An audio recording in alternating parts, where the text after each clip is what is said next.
जैसे inorganic chemistry है, main focus आप अपना एनसीईआरटी पे रखिए। ऑर्गेनिक के लिए मेरे लिए तो VMC modules work best along with like जो मेंस आर्काइव थी, तो वो बहुत अच्छी प्रैक्टिस मुझे दे दी थी। Test analysis is very important. आपको लगेगा कि टीचर जो कहते हैं, स्टूडेंट भी वही कह रहा है, लेकिन मैंने इसको एक्सपीरियंस किया है। जब तक मैं 11th में था, मैं अपना टेस्ट उतने अच्छे से एनालाइज नहीं करता था। इस चीज़ में जिस चीज़ पे उनको मेन फोकस करना चाहिए, बोथ ऑफ पहले तो previous year papers. Along with that आपको ये जज करना है कि प्रीवियस ईयर पेपर्स में सबसे हैवी वेटेज किन चैप्टर्स की रही है। आईटी जाने के बाद जितना मुझे लगा, मेरे अंदर काफ़ी होलिस्टिक डेवलपमेंट हुआ है और वो मेरे कैरेक्टर में भी रिफ्लेक्ट करता है, जितना मुझे लगता है।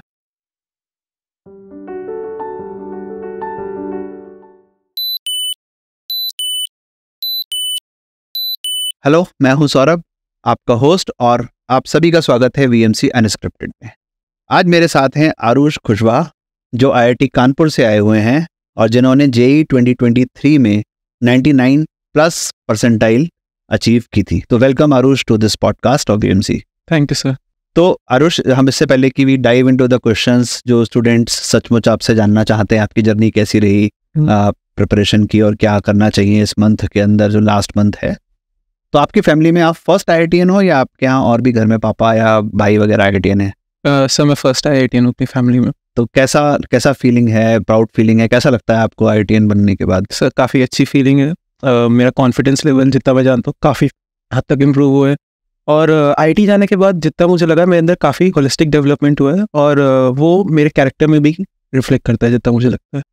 तो प्रीमियम कॉलेज जाने का जो सबसे बड़ा बेनिफिट होता है वो कॉन्फिडेंस तो होता ही होता है, क्योंकि वही सक्सेसफुल होने के लिए जो सबसे इंपॉर्टेंट इंग्रेडिएंट्स में से एक है वो कॉन्फिडेंस है ही है। तो जब आईटी के अंदर चलेगा तो सभी आईटीएन है ना। जब आईटी के बाहर थे तो लगता था कि आईटी चले जाएंगे। तो जब स्कूल में पढ़ते थे या वीएमसी में पढ़ते थे और अब आईटी के अंदर हो, तो दोनों की पढ़ाई में आपको क्या डिफरेंस नजर आता है, या दोनों के एटमॉस्फेयर में, एकेडमिक रिगर में क्या डिफरेंस नजर आता है? सर डिफरेंस तो काफ़ी स्टार्क है।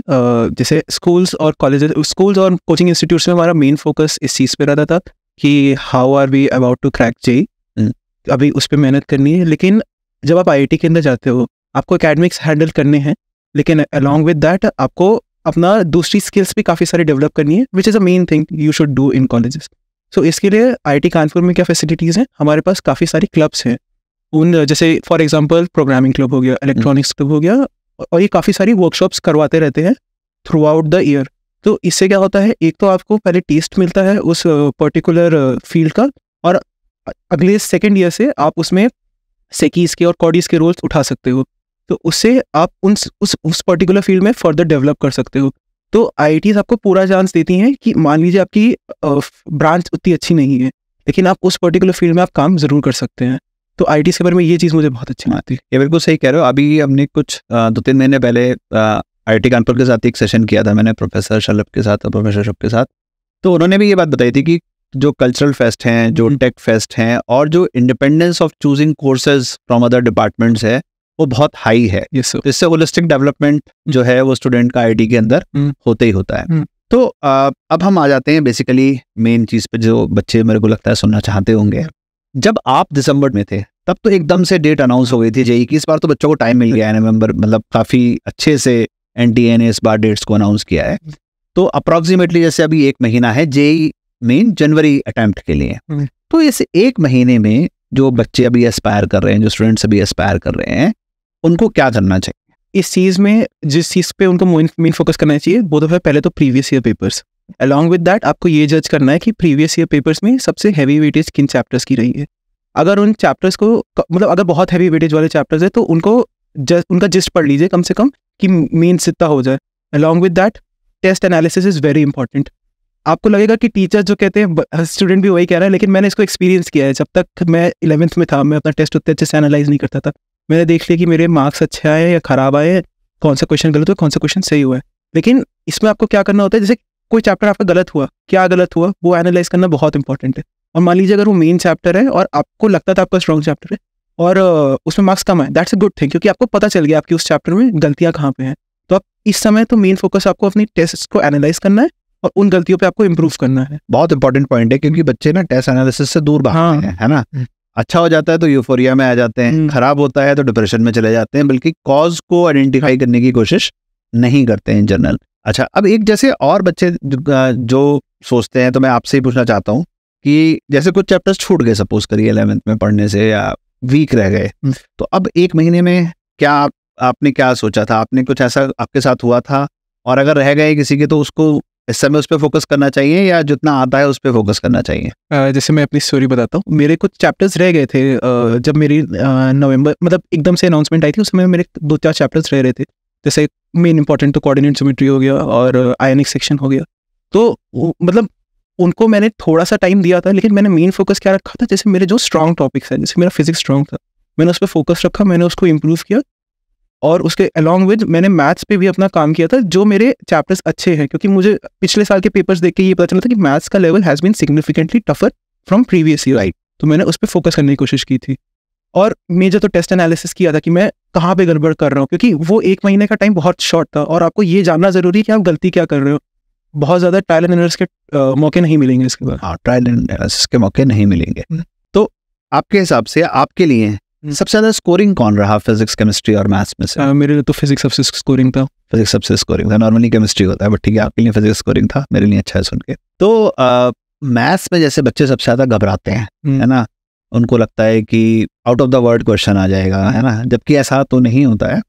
तो एक ऑप्टिमम तरीका क्या है मैथ्स को पेपर वाले दिन उसको अटेम्प्ट करने का, और अभी लास्ट 1 मंथ में कैसे हमें मैथ्स को टैकल करना चाहिए? उसके लिए सबसे पहले तो आपको अपनी स्ट्रैटेजी बनानी पड़ेगी कि आप पेपर को किस तरह से अप्रोच करते हो।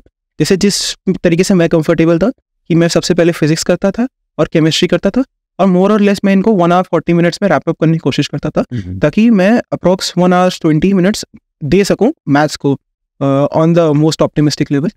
तो इससे क्या होता था, पहले मैं फिजिक्स अटेम्प्ट कर रहा हूँ जिस सब्जेक्ट में मैं कॉन्फिडेंट हूँ, तो उससे मेरा कॉन्फिडेंस बूस्ट होता था, और मैं मतलब स्लो डाउन नहीं हो जाता था पेपर सॉल्व करते करते, तो एक कॉन्फिडेंस बिल्डअप हो जाता था। तो मेरी ये स्ट्रैटेजी थी। आप अपनी स्ट्रैटेजी एक बार पेपर सॉल्व करते करते 1-2 स्ट्रैटेजीज ट्राई करके देखिए कि आप किस में मोस्ट कंफर्टेबल है, आपकी अटेम्प्ट्स किस में बेस्ट हो रहा है, और एक्यूरेसी किस में सबसे अच्छी है। आपके पास अभी मतलब महीना भर है, और इस बीच में आराम से आपको 3-4 मतलब जेईई मेंस तो देने को मिल जाएंगे, तो आप उससे जज कर सकते हो आपकी स्ट्रैटेजी कौन सी अच्छी होगी। तो बिल्कुल सही है। हम लोग भी as a teacher, as a mentor यही एडवाइस करते हैं कि एक तो जो आपकी स्ट्रेटजी है वो दूसरे की नहीं हो सकती। पहली चीज़ तो ये है कि नॉर्मली लोग क्या करते हैं कि दूसरे की स्ट्रेटजी को कॉपी करने की कोशिश करते हैं। दूसरा ये है कि आप मॉक से ही डिसाइड कर सकते हो कि कौन सा सेक्शन आप पहले अटेम्प्ट करो। जैसे आपके लिए फिजिक्स पहले वर्क करा तो हो सकता है किसी और के लिए केमिस्ट्री करता हो, मेरे लिए मैथ्स करता हो। तो और थर्ड तो जो आपने कहा, मतलब मैं तो हमेशा पिछले 20 सालों से यही समझा रहा हूँ बच्चों को कि फिजिक्स और केमिस्ट्री 1 घंटे 40 मिनट में ही करने की कोशिश करो, क्योंकि मैथ्स थोड़ा सा ज़्यादा टाइम लेके जाती है। नंबर तब भी कम आएंगे मैथ्स में तीनों के कंपैरिजन, पर 1 घंटे से ज़्यादा आपको मैथ्स के लिए टाइम देना ही हो। उसमें जब आप मैथ्स को लास्ट में अटेम्प्ट, मतलब मेरे लिए था कि मैं मैथ्स को लास्ट में अटेम्प्ट कर रहा हूँ, मेरे पास 1 आवर 20 मिनट्स हैं, तो मेरे बैक ऑफ मतलब माइंड में ये रहता था मेरे पास हेल्दी अमाउंट ऑफ टाइम है, मुझे रश करने की जरूरत नहीं है। मैं पहले क्वेश्चन सेलेक्ट कर लेता था कि मुझे कौन से अटेम्प्ट करने, फिर मैं उनको अटेम्प्ट करता था, और ये नहीं कि मैं रश कर रहा हूँ उस पेपर को, मैं सिग्निफिकेंट अमाउंट ऑफ टाइम दे देता था उन क्वेश्चंस को। अच्छा, और केमिस्ट्री को कैसे रिवाइज करें 1 महीने के अंदर? आप जैसे केमिस्ट्री का है, आपको मेन फोकस एनसीईआरटी पे रखना पड़ेगा। फॉर एग्जांपल जैसे इनऑर्गेनिक केमिस्ट्री है, मेन फोकस आप अपना एनसीईआरटी पे रखिए। ऑर्गेनिक के लिए मेरे लिए तो VMC modules work best along with like जो मेंस आर्काइव थी, तो वो बहुत अच्छी प्रैक्टिस मुझे दे देती थी। फिजिकल केमिस्ट्री के लिए भी मैं मॉड्यूल ही फॉलो करता था, मैंने एनसीईआरटी रेयरली फॉलो की थी। तो मेन फोकस आपको जैसे कि 33% का ऑलमोस्ट वेटेज जाता है सबका। तो जैसे आपकी मान लीजिए फिजिकल अच्छी है या फिर ऑर्गेनिक अच्छी है, आपका कोई एक आपको स्ट्रॉन्ग रखना है, और दूसरे को थोड़ा सा टाइम दीजिए। जैसे इनऑर्गेनिक कोई स्टार्टिंग से पढ़ के नहीं बैठता है। इनऑर्गेनिक मैंने जैसे था कि मैंने लास्ट के लिए छोड़ रखी थी, तो मैंने उस लास्ट के फेज में रिवाइज की थी, और अभी जैसे उतनी शायद ना हो पाए, लेकिन जब आप बोर्ड्स के लिए पढ़ेंगे तब इनऑर्गेनिक सिग्निफिकेंट अमाउंट में रिवाइज हो जाएगी, तो सेकंड अटेम्प्ट के लिए भी आप उसको रख सकते। तो मैथ्स की बात हो गई, केमिस्ट्री की बात हो गई, फिजिक्स में क्या करना चाहिए अब इस 1 महीने के अंदर? फिजिक्स में तो इट्स ओनली प्रैक्टिस, आपको सिर्फ प्रैक्टिस करनी है। आप अच्छे क्वेश्चंस लगाइए, पुराने मतलब जो क्वेश्चंस पहले हो चुके हैं उनमें सिग्निफिकेंट अमाउंट ऑफ टाइम मत दीजिए, कुछ नए इंटरेस्टिंग क्वेश्चंस लगाने की कोशिश कीजिए जो आपकी थिंकिंग स्किल्स उसको बढ़ा सके उस पर्टिकुलर सब्जेक्ट में।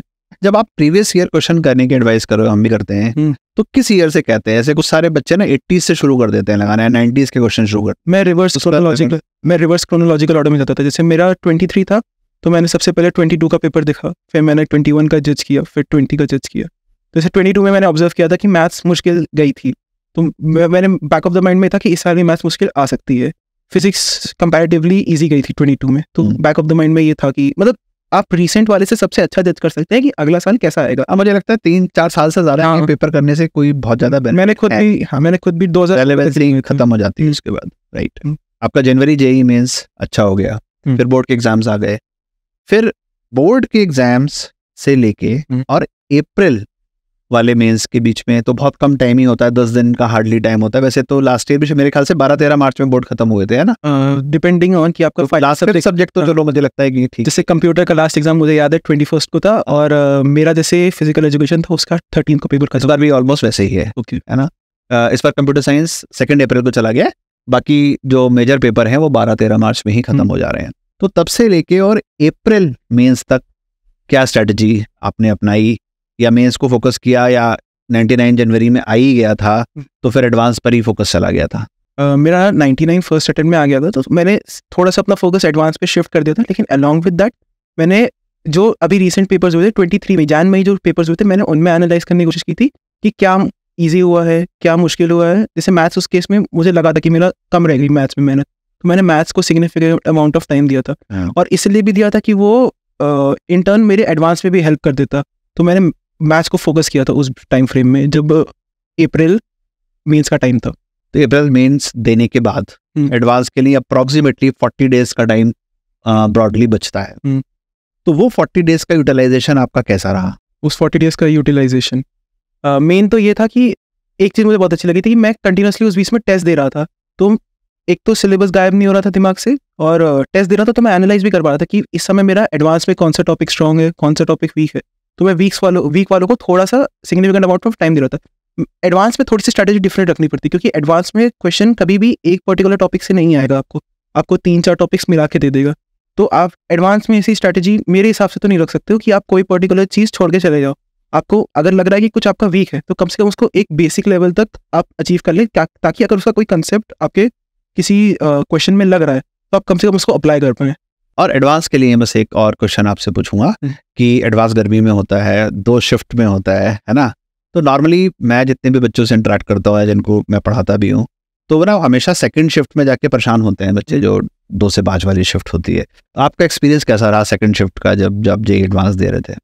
मैं सेकंड शिफ्ट के पहले आधे घंटे के लिए सो गया था, तो मुझे लगता है उसने काफ़ी हेल्प की थी, क्योंकि सर भारी तो होने लगता है सेकंड शिफ्ट के टाइम पे, और ऊपर से उस दिन बाहर बारिश हो रही थी, अंदर काफ़ी गर्मी हो रही थी, तो एकदम से टेम्परेचर ट्रांजिशन हुआ था, तो वो भी काफ़ी इफेक्ट करा।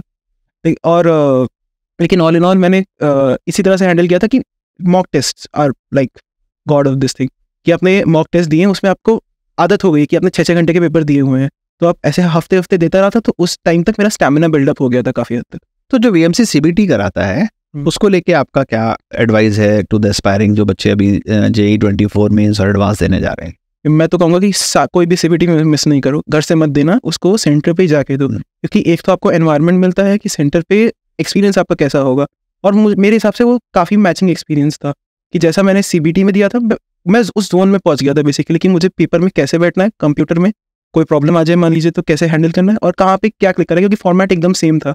तो वो जो एक लर्निंग कर्व आपको नहीं सहना पड़ेगा एडवांस के टाइम पे, तो सीबीटी मिस ना कीजिए, मेरी तो ये एडवाइस होगी। चलिए अब एक लास्ट क्वेश्चन से इसको एंड करते हैं कि आप अब बीटेक करने के बाद क्या करना चाहते हो? एमबीए करना चाहते हो, एमएस करना चाहते हो, या कोई स्टार्टअप करना चाहते हो, या जॉब करना चाहते हो? क्या है आपका ड्रीम? सर अभी तो फर्स्ट ईयर है, तो मैं अपने ऑप्शंस एक्सप्लोर कर रहा हूँ। जैसे मेरी कुछ फील्ड्स में इंटरेस्ट है, जैसे एक तो एमएल वाली है, तो उसके लिए मैं काम कर रहा हूँ। Along with that I am also interested in finance, तो बेसिक फाइनेंशियल नॉलेज पे काम कर रहा हूँ, थोड़ा ऑप्शंस एंड फ्यूचर्स का देख रहा हूँ। तो अभी मैं एक्सप्लोरिंग फेज पे हूँ, अभी मेरा कोई एग्जैक्ट डिसीजन बना नहीं है सर। बट लाइन जो जा रही है वो इन्वेस्टमेंट बैंकिंग की तरफ जा रही है। हाँ, इन्वेस्टमेंट बैंकिंग या क्वांट कह सकते हैं। हाँ, तो जो आपका इंटरेस्ट आप बता रहे हो वो इन्वेस्टमेंट बैंकिंग की तरफ जा रही है। तो wish you all the best for your future and thanks so much for sparing time for this podcast. Thank you sir.